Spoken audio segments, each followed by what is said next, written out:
រៀបសួរទស្សនិកជនទាំងអស់គ្នាថ្ងៃនេះយើងមានប្រធានបទពិសេសមួយទាក់ទងនឹងតម្លៃប្រេងឆៅអន្តរជាតិថាតើមានកត្តាចម្ប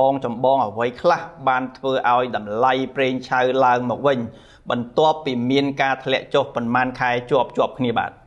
តម្លៃប្រេងឆៅសហរដ្ឋអាមេរិក WTI បានកើនឡើងតាំងពីថ្ងៃច័ន្ទដើមសប្តាហ៍មក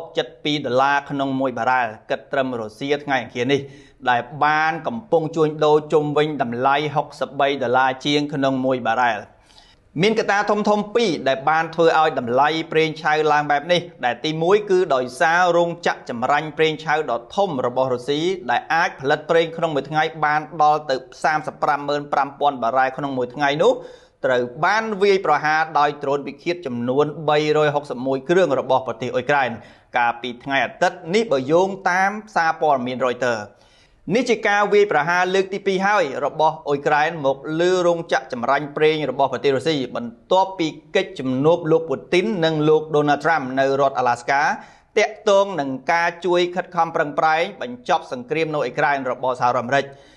នឹងបានធ្វើឲ្យប្រទេសរុស្ស៊ីមានការខាតបង់យ៉ាងខ្លាំងទាំងការផលិតប្រេងនិងហេដ្ឋារចនាសម្ព័ន្ធរោងចក្រចម្រាញ់ប្រេងទាំងនោះបាទមូលហេតុចម្បងមួយទៀតនោះដែលជាកត្តាធ្វើឲ្យតម្លៃប្រេងឡើងថ្លៃនោះគឺភាគរយខ្ពស់នៃការទម្លាក់អត្រាការប្រាក់ពីធនាគារកណ្ដាលសហរដ្ឋអាមេរិកដោយកត្តានេះនឹងជួយជំរុញឲ្យសេដ្ឋកិច្ចអាមេរិករីកចម្រើនឬប្រសើរជាងមុនដែលជាហេតុបង្កើនតម្រូវការប្រេងច្រើនជាងមុនដូចគ្នាដែរបាទ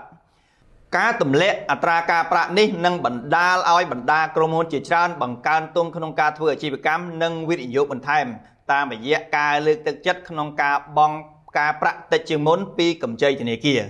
គួររំលឹកដែរថាសហរដ្ឋអាមេរិកគឺជាប្រទេសដែលមានសេដ្ឋកិច្ចលេខ1លើពិភពលោកនិងជាប្រទេសដែលប្រើប្រាស់ប្រេងច្រើនជាងគេបង្អស់លើពិភពលោកដូចគ្នាដែរបាទ